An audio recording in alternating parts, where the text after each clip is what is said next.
Hi guys, welcome back to the Financial Fitness channel. My name is Ying. So we know that money is a tool that we use every day of our lives, and it is also the main thing that many people are stressed about, especially when we do not know how to manage our money.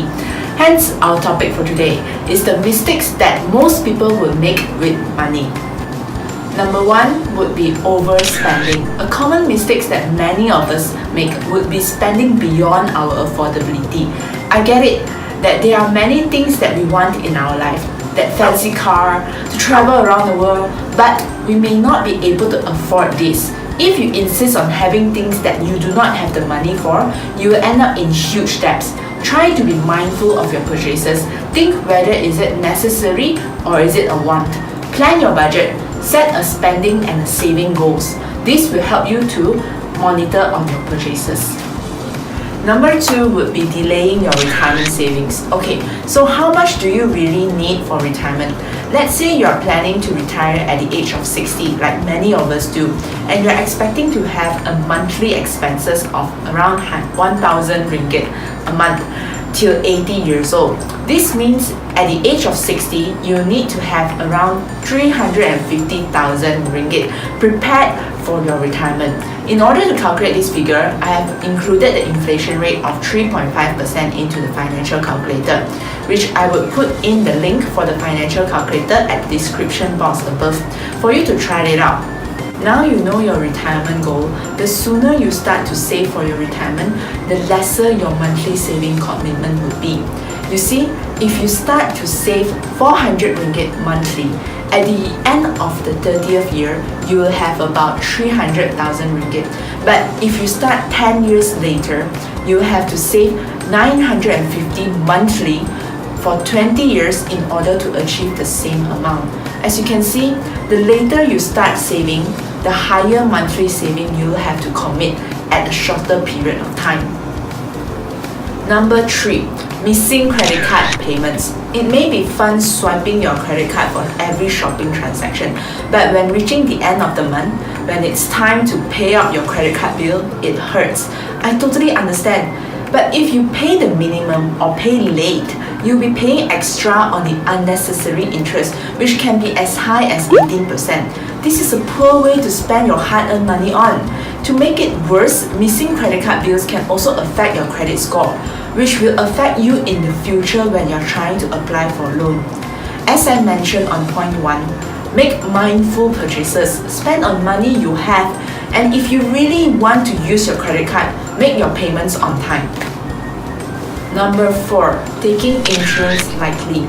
Insurance, I believe many of you have heard of it or been exposed to insurance before, and yet only 54% of Malaysians have insurance.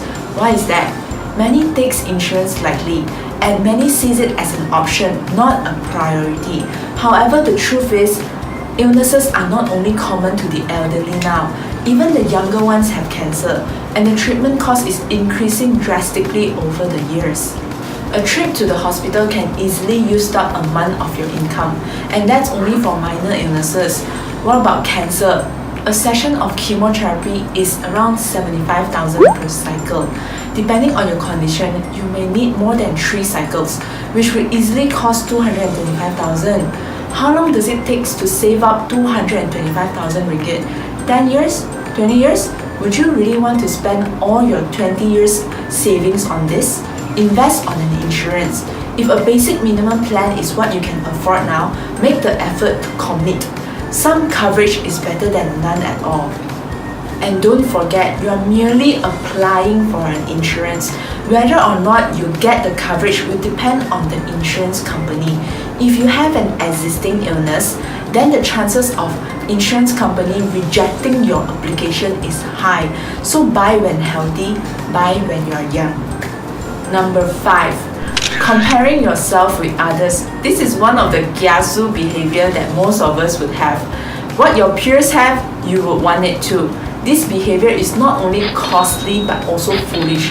Stop blindly following the trends just to keep up with your appearance. Focus on what you can afford and what are your necessities. Don't be rich on the outside but poor on the inside. Number 6, getting a loan for your wedding. With the uprising costs, weddings don't come cheap.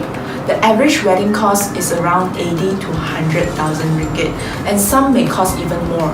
If you're hoping to have a grand wedding, like from the movie Crazy Rich Asian, it will cost you a bomb.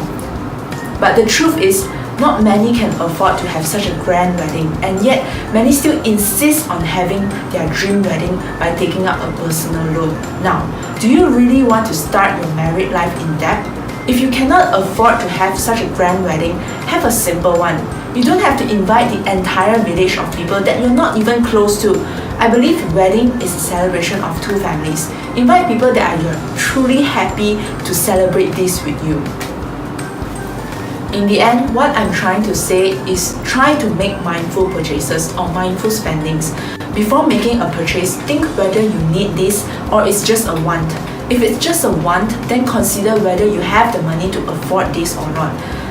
Of course, I understand, once in a while we would like to reward ourselves with something that we like, but still, it must be within your budget. Don't spend on money that you don't have.